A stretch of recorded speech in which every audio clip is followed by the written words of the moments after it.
اچھا عام بندے سے پوچھے نا قرآن، وہ جی قرآن تے رحمت ہی رحمت ہے جی اللہ دی، پڑھا ہے ہی کدے؟ کوئی پتہ نہیں. پڑھا ہوتا تو تجھے پتا ہوتا کہ رحمت کس کے لیے. اللہ تعالیٰ نے کبھی بھی توبہ اور رحمت کا ایبسولوٹ وعدہ کسی کے ساتھ نہیں کیا سوائے اس کے کہ جو اپنی اصلاح کر کے درست روش اختیار کر لے. دیکھیں نا سورہ النحل کے اینڈ پہ جا کے کتنی سخت آیات ہیں.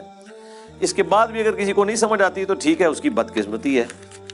ہم تو قرآن سے احادیث سے حوالے دے کے سمجھا ہی سکتے ہیں نا جی، زبردستی تو نہیں کر سکتے. اللہ تعالیٰ فرماتا ہے ثم ان ربک للذین عملوا السوء بجہالہ، سورہ النحل آیت نمبر 119. اس کے بعد تیرا رب ایسے لوگوں کے حق میں جو برے اعمال کر لیں جہالت کی بنا پر، ثم تابوا، پھر توبہ کر لیں، یعنی اللہ کی طرف پلٹ آئیں، من بعد ذالک، اس گناہ کے کرنے کے بعد، وَأَصْلَحُوا، اور اپنی اصلاح بھی کر لیں. إِنَّ رَبَّكَ مِن بَعْدِهَا، تو بے شک تیرا رب یہ کچھ کرنے کے بعد لغفور رحیم، ضرور بخشنے والا مہربان ہے. یعنی بخشنے والا مہربان کس صورت میں ہے؟ جب کوئی شخص توبہ کرے، توبہ کرنے کے بعد اپنی اصلاح کر لے تو اللہ تعالیٰ معاف کرے گا. لیکن آپ کو ہمیشہ آدھی پکچر بتائی جاتی ہے. اسی طریقے سے سورۃ الحجر میں ایک بڑی ڈسائسو آیت ہے. دیکھیں جی قرآن، پھر ہم اسی لیے تو کہتے ہیں نا کہ پھر قرآن کا خدا جو ہے پھر کوئی اور ہے، نعوذ باللہ من ذالک. یعنی ان لوگوں نے جو اللہ تعالیٰ کا ایک تعارف کروایا نا ایک بوڑھی نانی اماں کا، اور جی 70 ماؤں سے زیادہ، ہاں جی ابو جہل نالوی، ہاں جس نے سیدنا یاسر اور سمیہ کو ظالمانہ طور پہ قتل کر دیا، اس سے بھی 70 ماؤں سے زیادہ. کن کہانیوں میں پھر رہے ہیں؟ اللہ تعالیٰ اپنے جذبات سے نہیں پسیجتا، نہ اس کے ہمارے طرح کے جذبات یا احساسات ہیں. اللہ تعالیٰ اپنے نیک بندوں کے حق میں محبت فرمانے والا ہے. باغیوں کے لیے صرف اس کی رحمت اتنی ہے کہ وہ ڈھیل دے دیتا ہے کہ میری طرف پلٹ آؤ، لیکن جب وہ پکڑ لے گا نا پھر زمین و آسمان کی ساری مخلوقات مل کے چھڑا نہیں سکتی کسی کو. یہ بالکل بات واضح ہے. تو یہ سورۃ الحجر کی آیت نمبر ہے 50. نبئ عبادی انی انا الغفور الرحیم، اے میرے نبی خبر دے دو میرے بندوں کو کہ بے شک میں ضرور بخشنے والا مہربان ہوں. وَأَنَّ عَذَابِي، اور یہ بھی خبر ساتھ سنا دو کہ میرا جو عذاب ہے هُوَ الْعَذَابُ الْعَلِيمُ، وہ بہت ہی دردناک عذاب ہے. آدھی پکچر نہیں پیش کرنی، پوری. اور وہ جو پوری پکچر ہے نا وہ بھی بیلنس نہیں اسے کر رہی، وہ اس کے حق میں ہے جو اللہ کی طرف رجوع لاتا ہے. باقیوں کے لیے کچھ نہیں ہے میرے بھائی. اور جی بخاری مسلم میں حدیث ہے، اللہ تعالیٰ نے مخلوقات کی پیدائش سے پہلے عرش پہ اپنے پاس ایک عبارت لکھ لی تھی کہ میری رحمت میرے غضب پر بھاری ہوگی. جی بالکل لکھی ہوئی ہے. اس کا یہ مطلب ہے کہ کام چک کے رکھو تو رحمت اپنا کام کر لے گی؟ نہیں.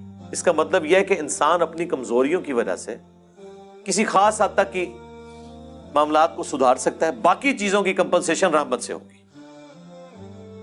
جس طرح بخاری مسلم میں ایک حدیث ہے جسے لوگ مس کوٹ بھی کرتے ہیں کہ اگر تم گناہ کرنا چھوڑ دو گے تو اللہ تعالیٰ ایسی مخلوقات کو پیدا کرے گا تمہیں ختم کر کے جو گناہ کریں گے اور اللہ سے معافی مانگیں گے، اور اللہ تعالیٰ انہیں معاف کر کے خوشی محسوس کرے گا. لیکن معافی جو ہے وہ پاکستان والی معافی نہیں ہے. وہ معافی آپ سن چکے ہیں کہ معافی مانگے اپنی اصلاح کر لیں، پھر کہیں وضو ٹوٹ گیا خیر ہے. باغی نہ ہو. بغاوت اور چیز ہے. بغاوت یہ ہے کہ بالکل کوئی پرواہ نہیں ہے، اور معافی اس کے لیے. اچھا یہ جو جتنی معافی کی رحمت کی آیات ہے نا، یہ ان مجرمین کے لیے نہیں ہے جو بغاوت پہ اترے ہوئے، یہ ان کے لیے ہیں جو اللہ کے راستے پہ چل رہے ہیں کہ وہ کہیں پر مایوس نہ ہو جائیں. جس طرح سورہ الزمر میں ہے نا، لا تقنطوا من رحمت اللہ.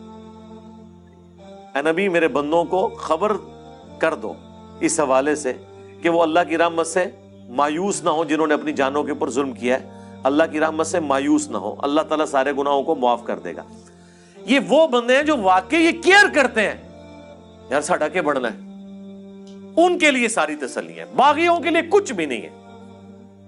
جس کو کبھی اللہ کا خیال ہی نہیں آیا، جس نے اللہ کو سیریس نہیں لیا، اس کے لیے کوئی رحمت کی آیات نہیں ہے۔ وہ آیت یہ ہے پھر اس کے لیے وَلَقَدْ ذَرَأْنَا لِجَهَنَّمَ كَثِيرًا مِنَ الْجِنِّ وَالْإِنسِ، وہ جہنم کے لیے پیدا ہوئے، اکثریت۔ اچھا میرے بھائی، جب اکثریت جہنم کے لیے پیدا ہوئی ہے تو پھر جنت میں جانے کا سرٹیفکیٹ دنیا کی سب سے مشکل ترین ڈگری ہونی چاہیے، یہ ہے کہ نہیں؟ جب اکثریت جہنم میں جا رہی ہے، ہر 1000 میں سے 999 جہنم میں جا رہے ہیں، لیکن کیس ہمیں الٹ نظر آ رہا ہے، لوگ تو یہ سمجھ رہے ہیں جنت میں جانا تو جو کچھ بھی ہے تیرے محبوب کی امت سے ہے۔ تو اس کا ٹیسٹ پاس کرنا بھی اتنا مشکل ہے، کیونکہ انعام اتنا بڑا ملنے والا ہے، ہمیشہ کی جنت، کبھی موت نہیں۔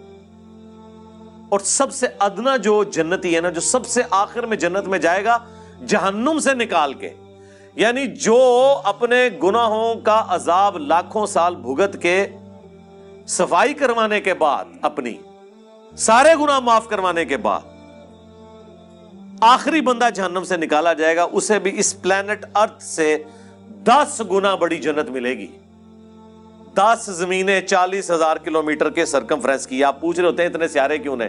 8.5 ہیں انشاءاللہ، ٹھیک ہے جی۔ جو آخر میں جائے گا اس کا یہ حال ہے، اور جو بغیر حساب و کتاب کے جائے گا، یا جو نیکیاں بھاری ہونے کی وجہ سے حساب و کتاب سرسری حساب کے بعد چلا جائے گا، اس کے جنت کا کوئی امیجن کر سکتا ہے کس بڑے لیول کی؟ پھر اس سے بڑی بات یہ ہے کہ موت نہیں آنی، بڑھاپا نہیں آنا، پریشانی نہیں آنی، اور جو چاہیں گے وہ ملے گا۔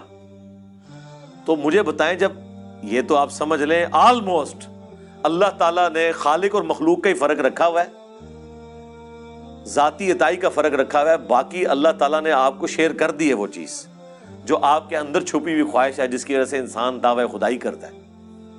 ہر بندے کے اندر ایک خدا ہے چھپا ہوا، تبھی تو فرعون نے خدائی کا دعویٰ کیا۔ حکمران اپنے آپ کو خدا کہتے نہیں، لیکن وہ اپنے آپ کو الٹیمیٹ سمجھتے ہیں دنیا میں۔ یہ خواہش جنت میں پوری کر دے گا اللہ تعالیٰ، لیکن پہلے جو ہے نا وہ پدی نکلوائے گا دنیا میں، اس کے بعد آپ کو اہل کرے گا۔ جب جنت میں جانے والے 0.00001% ہیں، شاید آپ زیرو بھی اس کے انفینٹی لگاتے رہے اتنی بڑی آبادی کے اندر، تو پھر اس کا ٹیسٹ بھی اتنا ہی مشکل ہے۔ اس کو اب ذرا تھوڑا الٹ کر کے دیکھ لیں کہ اگر اللہ تعالیٰ کے لیے یہ ایشو اتنا سینسٹیو ہے تو پھر یہ یاد رکھیں سزا پھر یہی ہوگی کہ اگر کسی نے 50-60 سال کا شرک کیا تو جہنم میں بھی پھر ہمیشہ کے لیے جائے گا، کیونکہ شرک اتنا بڑا گناہ ہے کہ اگر شرک نہیں کیا اور اوبیڈینٹ ہے تو ہمیشہ کی جنت مل رہی ہے۔ تو اس کا وائس ورثہ یہ ہے کہ اللہ کے نزدیک شرک اتنا بڑا جرم ہے کہ پھر 60 سال کی عیاشی کے عوض جہنم بھی پھر ہمیشہ کی ہے اس کے لیے، والعیاذ باللہ تعالی۔ یہ اکثر لوگ پوچھ رہے ہوتے ہیں نا جی یہ کون سا انصاف ہے؟ کبھی کسی نے یہ نہیں پوچھا کہ یہ کون سا انصاف ہے کہ 50-60 سال کی زندگی دے کے آخرت کی ہمیشہ کی زندگی مل رہی ہے۔ یہ بے انصافی نہیں آپ کو نظر آ رہی؟ نہیں، وہ تو آپ پریویلیج لے رہے ہیں نا۔ پریویلیجز جب بندہ لے رہا ہوتا ہے وہ کہتا ہے میرا حق ہے، ٹھیک ہے، لیکن جب سزا کی باری آتی ہے نا تو سر یہ بہت بڑا جوا ہے۔ جوا ہے ہی یہی ہے، 0-1 ادھر یا ادھر۔ اس کے لیے ایفرٹ پھر اس طرح کی پٹ کرنی چاہیے کہ انسان تن من دھن لگا دے اس کے لیے، اور وہی اس چیز کی متقاضی ہے۔ اللہم اجرنا من النار۔